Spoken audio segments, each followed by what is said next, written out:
मुंबई शहर का निर्माण इस मुंबई शहर की जो गोदी है उसके कारण हुआ। आयात निर्यात का सबसे बड़ा केंद्र देश का एक समय में जो था, आज उसी केंद्र को कहीं ना कहीं जो नई सरकार है उसकी एक इच्छा है कि इसे कहीं ना कहीं बंद करने का काम किया जाए। आज इस गोदी के माध्यम से लाखों लोगों की उपजीविका चल रही है। जहाँ 30-40 हज़ार लेबर्स थे, उनकी संख्या कम करके आज 12,000 पे लाई गई। उन्हें भी कहीं ना कहीं बीआरएस के माध्यम से सभी लोगों को बेरोजगार या काम से हटाने का एक कार्यक्रम पूरी तरह से इस बीपीटी और केंद्र सरकार के माध्यम से शुरू किया गया है। इसी गोदी में माथाड़ी कामगार लगभग 3,000 के करीब उन्हें भी रोजगार मिल रहा है। ट्रांसपोर्ट के माध्यम से 2-2.5 हज़ार लोगों को रोजगार मिला हुआ है। बीपीटी की कुल जमीन मुंबई शहर में 1800 एकड़ है। वो मुंबई शहर के 20% जमीन का हिस्सा है। जो कारण दिखाए जा रहे हैं कि ये जो काम है ये वायबल नहीं है, इससे आमदनी नहीं हो पा रही, इसलिए एक्टिविटीज़ बंद करना पड़ेगा और कहीं ना कहीं दूसरे काम करने पड़ेंगे। हमें लगता है पोर्ट को सही ढंग से चलाया जाए तो आज भी ये पोर्ट दुनिया का सबसे अच्छा पोर्ट है। और कहीं ना कहीं कुछ नए प्राइवेट पोर्ट जो देश में बने हैं, उस प्राइवेट पोर्ट की तरफ सारे बिजनेस को एक पूरी कॉन्स्पिरेसी के तहत शिफ्ट करने का कार्यक्रम बनाया गया है। जो आज प्रभार चेयरमैन जी हैं, उनके पास कांडला का डुअल चार्ज है। इसके पहले जो अधिकारी थे उन्हें बदला गया। कोई भी बिजनेस आने के लिए पहले महीने, 2 महीने, 3 महीने वो परमिशन मांगते हैं।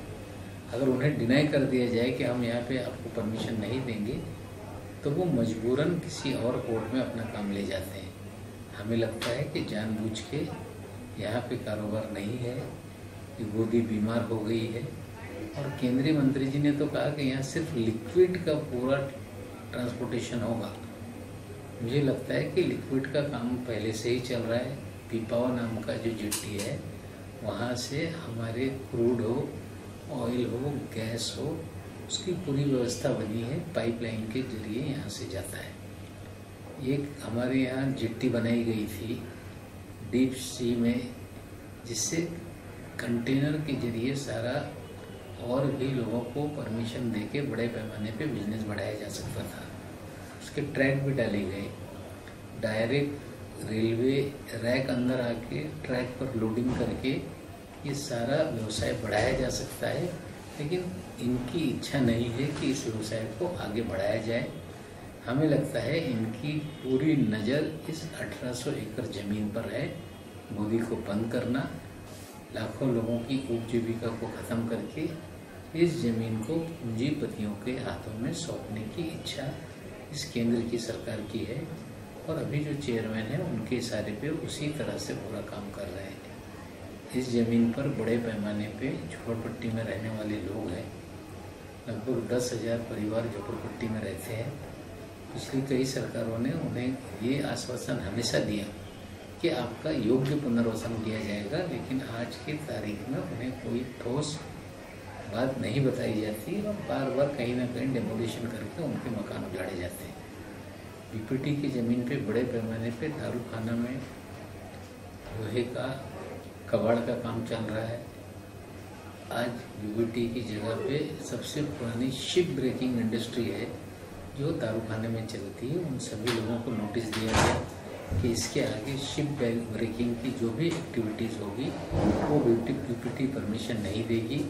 तो एक पूरी तरह से अन्य जगह पे शिप ब्रेकिंग इंडस्ट्री को ले जाने का, इसके पहले गुजरात में एक शिप ब्रेकिंग का यार्ड डेवलप हुआ, चाहते हैं कि ये सारा बिजनेस वहाँ चला जाए, उसे भी पूरी तरीके से बंद कराना चाहते हैं। बीपीटी की ज़मीन पे बड़े पैमाने पे गोडाउन्स हैं। अनाज जहाँ पे रखते हैं, दाना बाज़ार के नाम से दाने का कारोबार होता है और लोहा मार्केट है बीपीटी की ज़मीन पे।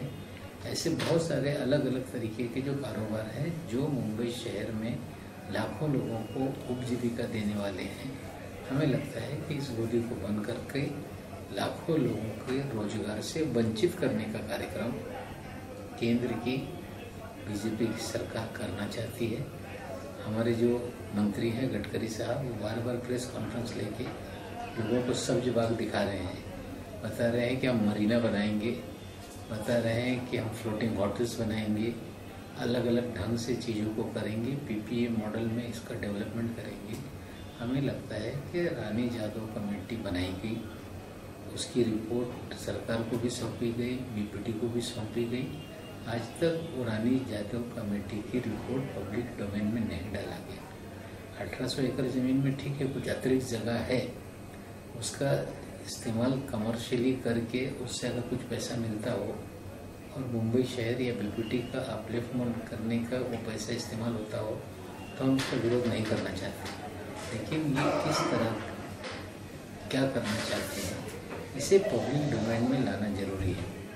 जो बीपीटी का एक्ट है, उस एक्ट में सिर्फ उन्हें पोर्ट रिलेटेड एक्टिविटीज़ करने के अधिकार हैं, उसके अलावा और कोई काम करने का अधिकार ना होते हुए भी होटल के टेंडर फ्लोट किए जा रहे हैं।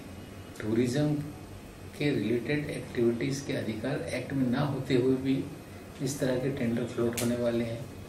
प्लानिंग का उनके पास कोई अधिकार ना होते हुए भी वो खुद प्लानिंग कर रहे हैं। जो भी प्लानिंग करना है इस 1800 एकड़ ज़मीन का, उसका कहीं ना कहीं टाउन प्लानिंग एक्ट के तहत जो अथॉरिटीज़ है उनसे अप्रूवल किए बिना ये चीज़ें नहीं हो सकती। इतनी कीमती जगह अगर इसका MMRDA का कोई मॉडल स्वीकारा जाए, ढंग से नियोजन किया जाए, 30 साल के लीज पे टेंडर के द्वारा अगर ये ज़मीनों का इस्तेमाल हो तो हमें लगता है बहुत बड़ी राशि मिल सकती है, मुंबई का ढंग से विकास भी हो सकता है और जिन लोगों के यहाँ पे इंटरेस्ट हैं, जो प्रॉपर्टी वाले हों, उनका ढंग से रिहेबिलिटेशन हो सकता है, जो मजदूर है उनका रोजगार कायम रह सकता है और रिलेटेड जो भी कारोबार है उन्हें भी बचाकर ढंग से चीज़ें होगी तो चीज़ें हो सकती हैं। लेकिन इन्हें उस तरह से ना करके 1800 एकड़ ज़मीन को अपनी मन मर्जी से इस्तेमाल करने की इच्छा है, जो निश्चित रूप से यहाँ के मजदूर, यहाँ के छोटे व्यापारी, छोटे कारोबारी, उनके लिए परेशानी बढ़ाने वाला है। हमें लगता है कि समय रहते हुए लोगों को चेताना जाना चाहिए और लोगों को जागरूक करके जो भी इनकी गलत इच्छा है, मंशा है, उसको रोकना ये हमारा कर्तव्य है और निश्चित रूप से आगे हम उसको रोकने के लिए कानून के दायरे में भरपूर प्रयास करने का काम करेंगे।